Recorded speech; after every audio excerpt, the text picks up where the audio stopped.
In many parts of Africa today, education is seen as the key to success, a gateway to opportunity, progress, and global connection.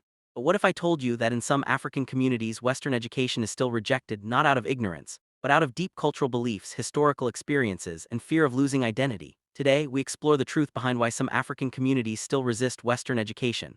To understand this issue, we must go back in time.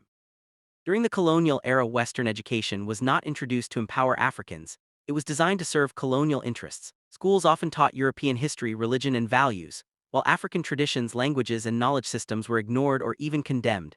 In many communities, education became associated with cultural erasure.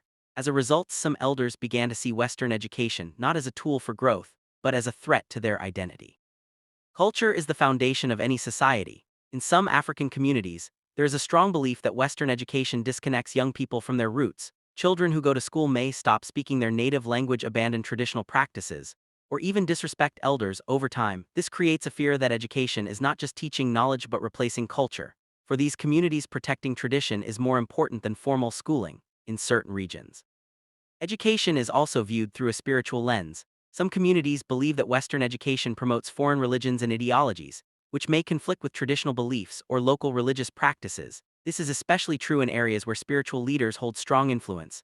To them, sending children to Western schools may feel like exposing them to values that contradict their faith. Sometimes, the reasons are not cultural but practical. In rural areas, children are often needed to support their families through farming, fishing, trading, and craftsmanship. Sending a child to school may mean losing an extra hand needed for survival. And many communities ask, what is the benefit of education if there are no jobs? When educated youths return home unemployed, it reinforces the belief that schooling is not worth it. It's important to understand that before Western education, Africa already had its own systems of knowledge. Skills were passed down through generations.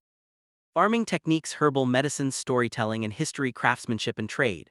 For many communities, this form of education is practical, relevant, and deeply respected, so they ask, why replace what already works? However, things are changing. Many African communities are now finding ways to balance both worlds. Some schools are incorporating local languages and traditions into their curriculum. Parents are beginning to see the value of education, while still holding on to their cultural identity.